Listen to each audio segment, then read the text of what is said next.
Sometime in the not too distant future, you might enter the grocery store and stop to pick out some chickenless eggs, farmed algae, a nice 3D printed dish for dinner guests, and a nice selection of fresh insects to get you through the week. My next guest, Lauren Keegan, is the CEO of Entomo Farms, which specializes in the farming of crickets. Lauren believes strongly that businesses can and should be a force of good, and that we have a duty to create a better, more sustainable future for the next generations. She lives with her wife and two young girls in Toronto and enjoys CrossFit, baking, cooking, and reading in her spare time. Welcome to the show, Lauren. Thank you for having me. I'm excited to be here. So your bio says cooking and baking, so I have to ask, are crickets going into that? Yes, ma'am. Yes, ma'am.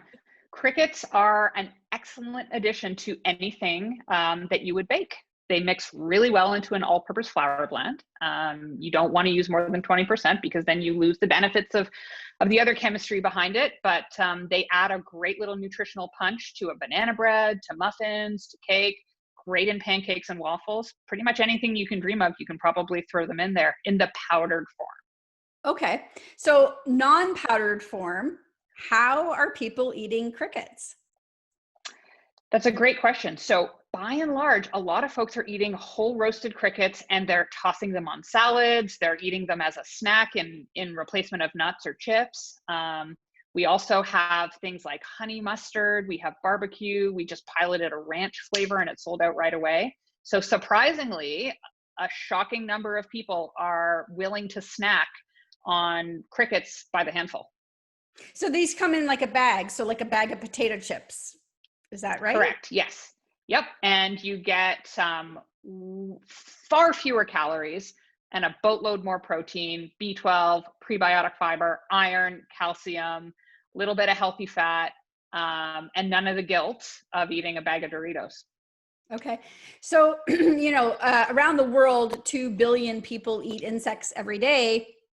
Canadians probably aren't as accustomed to that, but it is coming. How are you finding people are changing their habits? Are you seeing a growth in this market for Canadians? Yes, we are. We've definitely seen an uptick during COVID because people are taking a much more critical view to what they're basically all of their practices, what they're doing from a food standpoint, from a sustainability standpoint. But edible crickets and cricket powder have been around now for a couple of years, and it's starting to become something that North Americans are growing more accustomed to. They're feeding them to their pets. They're finding them in chips and puffs and cookies that you can buy on shelves. So we are slowly beating down the objections that bugs are nuisances and they're not to be eaten, because it's so healthy and so sustainable. And especially younger generations are really starting to look for that in the foods they eat. You and I recorded a longer podcast, and I encourage people to go listen to that because it's fascinating. But I'd like to touch briefly on the farming of crickets and how it is so much better for the environment than traditional farming. Yeah. So the thing about farming crickets is pound for pound from a protein standpoint, you need to use far less land, far less water, and far less feed for a more nutritionally complete output. So our farms are based in southeastern Ontario. We're about 30 minutes east of Peterborough in a little town called Norwood. We grow our crickets in repurposed chicken barns. So they're 2 levels. They're very long and wide, and the crickets are able to have what we jokingly call a free range life. We make sure they don't go too far because we think they would just leave. They have 24/7 access to food and water, and they can move around and they can live their little cricket lives and live a complete life cycle. And then they get to breed and lay eggs for the next generation of crickets, and then they get turned into food. And the life cycle of a cricket is how long? 6 weeks, start to finish. 6 weeks from egg to full adult maturity. So it's fairly short, and it's very advantageous from a producer standpoint because it doesn't take a year to 2 years to have this food source come to maturity. So are you, I have to ask because I'm sure people are wondering, is a cricket farm really loud?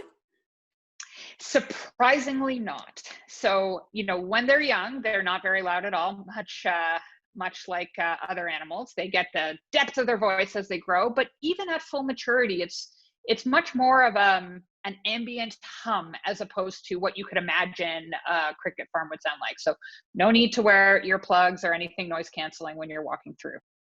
Okay, excellent. So if people want to add cricket powder or perhaps, buy a cricket snack and learn more about it, where can they go?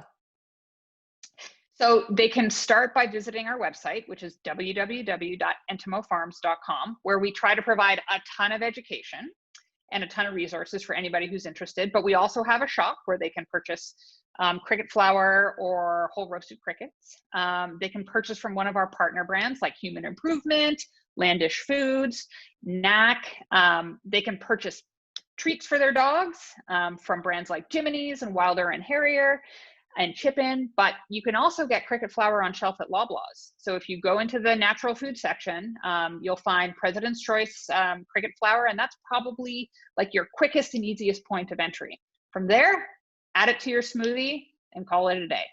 Excellent. And do you have social channels where you provide inspiration for meals and use of crickets?